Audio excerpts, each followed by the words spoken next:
قیامت کے روز والد کے نام سے پکارا جائے گا یا والدہ کے نام سے؟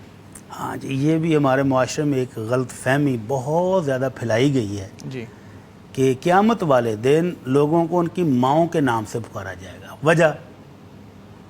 وجہ بھی ساتھ بتاتے ہیں، سوشل میڈیا کے دانشور جو ہے نا وجہ بھی بتاتے ہیں جی کہ وہ کہتے ہیں والد کے نام سے اس لیے نہیں بلایا جائے گا کہ اگر خدا نخواستہ کسی کے نسب میں کوئی ملاوٹ تھی، والد اس کا کوئی تھا، پیدا کسی کے نطفے سے ہوا، تو وہ تو بڑی بےزتی ہو جائے گی سب کے سامنے، تو اس لیے ماں کے نام سے پکارا جائے گا۔ صحیح۔ تو یہ سوچ ہی غیر اسلامی ہے، اسلامی سوچ ہی نہیں ہے۔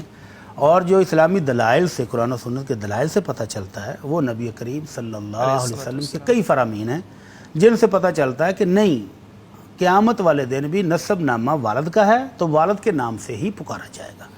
اس کی دلیل کیا ہے؟ اللہ کے نبی صلی اللہ علیہ وسلم فرماتے ہیں جب بندہ آخری ٹائم پر ہوتا ہے، اگر نیک ہے تو جنت کے کفن لے کر، خوشبو لے کر فرشتے خوبصورت چہروں والے آتے ہیں اور اس سے اتنی دور بیٹھتے ہیں جتنی دور تک اس کی نظر جاتی ہے، تو پھر ملک الموت اس کی روح کو کہتا ہے آ جاؤ اے نیک روح، اللہ کے حکم کے ساتھ نکل آ۔ تو بڑے پیار سے نکل آتی ہے، اس کو جنت کے کفن میں لپیٹ کر فرشتوں کے حوالے کیا جاتا ہے، وہ اوپر لے کر جاتے ہیں۔ جب آسمان کی طرف جاتے ہیں تو آسمان کے دروازے پر کھڑکھڑاتے ہیں تو اندر سے پوچھا جاتا ہے کون؟ تو ان کو بتایا جاتا ہے کہ یہ فلان ابن فلان ہے، یہ فلان کا بیٹا فلان آیا ہے، اس کی روح کو ہم لے کر آئے ہیں، اور اس کا تعارف اس خوبصورت نام سے کرایا جاتا ہے جس خوبصورت نام سے اس کو دنیا میں پکارا جاتا تھا۔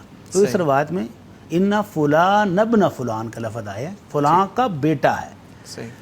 تو دوسری روایت میں ہے کہ قیامت کے روز جس بندے نے بدعہدی کی، کسی قوم سے معاہدہ کی اور غداری کی، تو اس کا تعارف اس طرح سے کرایا جائے گا ان هذه غدرۃ فلان ابن فلان۔ اس کی پشت کے اوپر ایک جھنڈا ہوگا جسے وہ پہچانا جائے گا یہ غدار جا رہا ہے، یہ اپنی قوم کا فراڈیا جا رہا ہے، اور ساتھ تعارف کیا کرایا جائے گا کہ یہ اس کی فلاں غداری کی وجہ سے یہ جھنڈا لگایا گیا ہے اور یہ فلاں ابن فلان ہے۔ وہاں پر بھی ماں کا نام نہیں ہے، باپ کا نام ہے۔ تو ان روایات سے پتہ چلتا ہے کہ قیامت والے دن ایسی کوئی روایت نہیں ہے کہ جس میں یہ ہو کہ ماں کے نام سے پکارا جائے گا، بلکہ وہاں بھی تعارف باپ کے نام سے ہی کرایا جائے گا۔